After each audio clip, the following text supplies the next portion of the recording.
Please help Richelle po, Tekram, GMA, Hungry Syrian Pugong, Daddy Frankie Pinoy, King Lags Kalinga, Ruel Malalagba Santos, Jason Tesorero. Hello po. Siya po si Richelle. Nangailangan po siya ng tulong ngayon dahil sa kanyang bukol sa dibdib. Minsan ay pumupunta siya dito sa bahay. Siya rin mismo ang nagsabi na magpapavideo siya para manghingi ng tulong.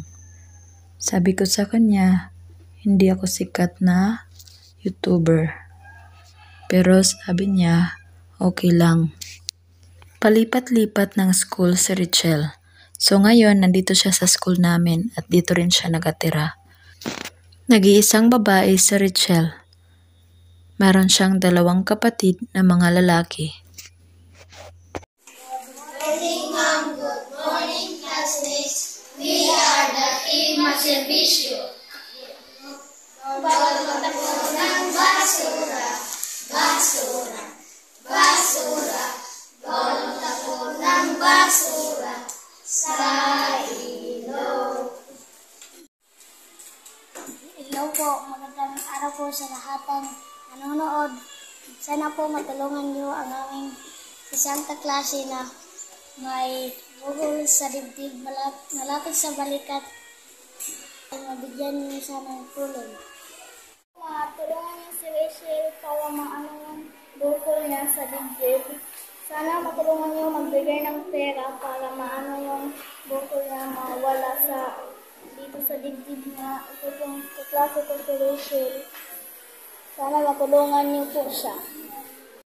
Richelle at kaklase, sana matulungan niyo at bigyan niyo ng pera upang gamot ang kanyang sakit. Sana po matulungan niyo ang hanap buhay ng kanyang ama kasi walang permanente po ang kanyang trabaho. Mahirap lang po sila. Sana po matulungan niyo ang kanyang sakit at ang kanyang pamilya. Sino wala pang donut? Okay, sige. Thank you. Ako nala daw. Salamat. Hatagon ka Liam. Oh, hala. Richelle, oy. Hala, Richelle. No, Richelle, mo nala di day. Para ni imo, kay waray ko nasulod. Kung nasulod ko at do, Liam at do. Thank you, kan, Rona.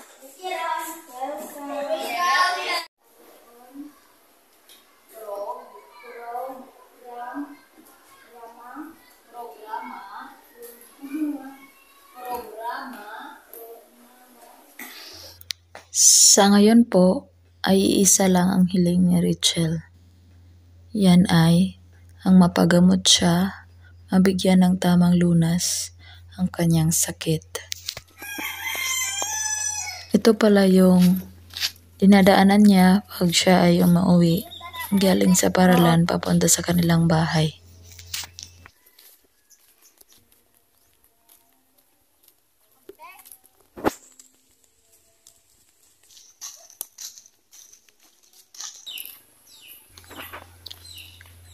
Hindi naman masyadong malayo yung bahay nila sa paralan, kaya linalakad niya lang yon.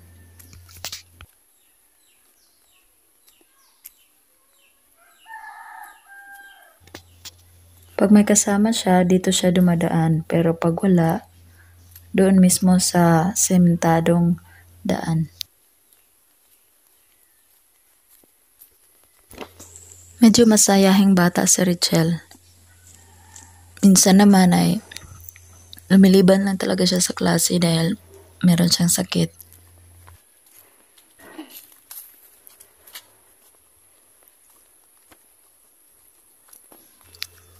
Kung titingnan natin ay medyo mataba siya, pero may iniinda rin pala siyang sakit.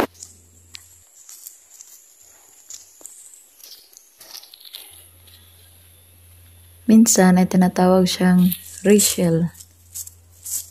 Minsan din Richelle. Pero mas gusto niya daw na Richelle. Richelle para rich.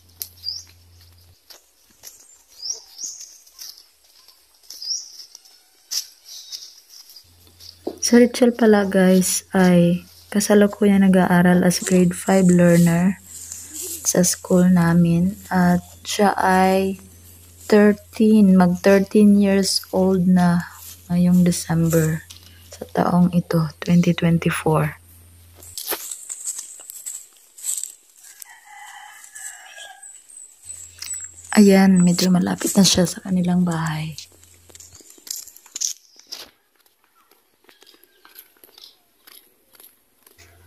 Nakatira po sila malapit sa ilog.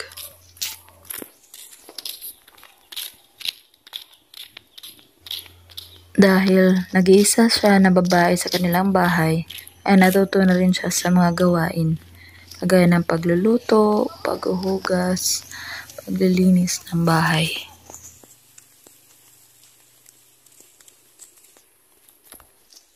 Sa ngayon, dito po muna sila nakatira. Gagawa pa daw sila ng sarili nilang bahay.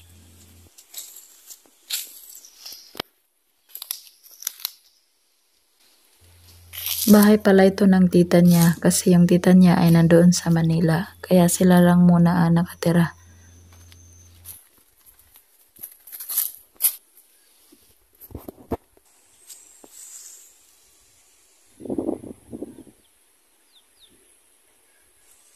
Yung bahay kasi nila ay medyo nasira na rin.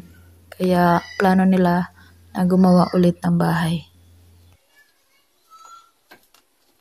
Hello guys, nandito na kami sa aming bahay. Sa mga nanonood po, ito po yung kalagayan ni Richel. Sana po ay matulungan natin si Richel. Kasi yung iniinda niyang sakit ay hindi halata. Pero talagang may sakit siya sa bukol po, sa dibdib. Totoo po yan.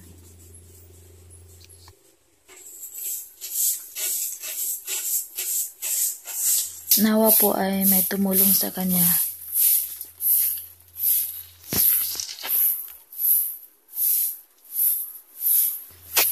Sa ngayon po ay wala po siyang cellphone, wala po silang cellphone dahil yung cellphone nila dati ay nasira na. Kaya wala pong contact sa kanya.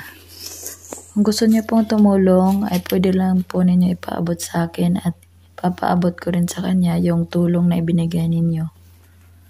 Maraming salamat po.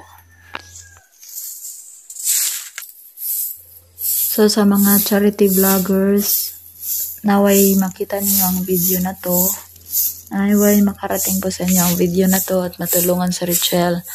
Mega-love shoutout po sa mga charity vloggers kagaya ni Pugong Biyahero. Mega-love shoutout sa iyo, idol. Kalingap. Ano pa yun? Marami pa yun eh. King Lux TV. Basta napakarami. Marami pang iba dyan. Hindi ko lang na ano yung nakalimutan ko. Okay, sana matulungan niyo po sila. Ang pamilya ni Richel. Maraming salamat po.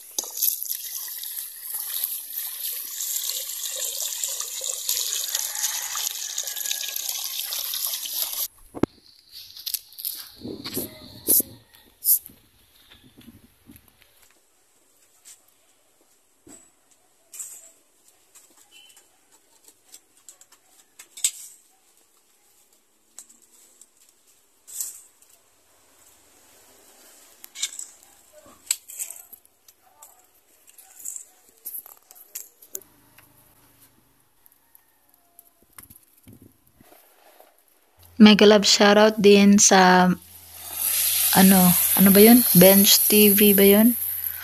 Tapos kina Idol Ivana Alawi, kay Alex Gonzaga, kay Rafi Tolfo.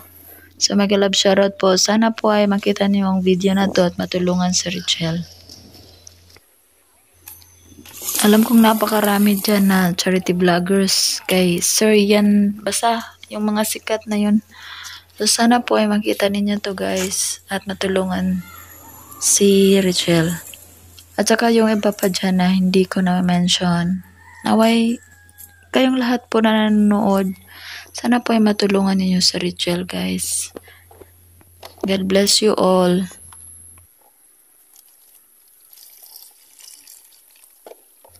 Naway may mga taong magiging instrument po na tulungan po si Richelle sa Jaime Kapuso Foundation, Hungry Syrian, marami pang iba sa inyong lahat po na nanonood. So sana po ay matulungan niyo po ulit si Richelle. Malaking tulong na po yun kung maibigay ninyo ang hinihingi na rini-request niya po. So sinabihan niya ako na gusto niya na talaga na gumaling sa kanyang sakit. So nawa po ay may mga taong may mabubuting puso, malaking puso na tumulong po kay Richelle.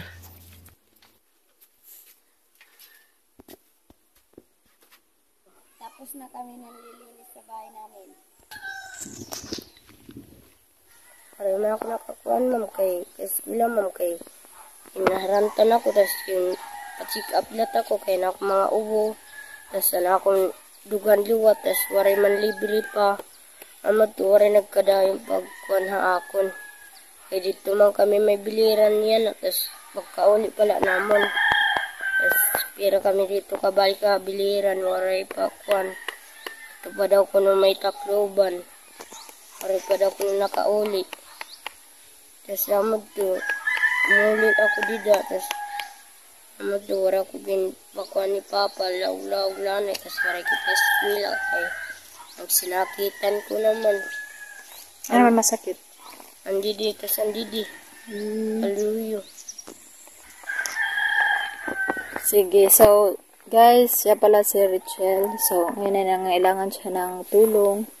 Kasi nga mayroon po siyang bukol sa bandang dibdib. So ito po guys. So medyo malaki na po yan. Hindi siya So yan malaki na po to guys. So masakit na. Masakit na daw ang bukol niya. Masakit Minsan hindi daw siya hindi daw siya makatulog na maayos sa gabi. Dahil sa bukol na to guys. Ang laki nito guys. Sana ay matulungan po natin si Richelle. So ito daw, meron na daw ditong kumikirot. Hindi daw siya makatulog ng nahimbing sa gabi. So kanina hindi siya nakapag-aral dahil may sakit siya dito banda daw. May sakit din dito banda. Kaya ganito si Richelle guys. Oh my God. Inubos si Richelle guys. So uwi na daw siya guys. Ito yung bigas na dala niya para sa hapunan nila. Ayan guys. Inuubo rin si Richelle guys. So, ito yung niya guys. Bukol sa dibdib. Dala niya bigas. Pag maulian ka na, pwede na maskila. Ha? Hiningal ka na. Sige na siya, mauli na lahat kami nila nabilin. Oo, sige day, nay.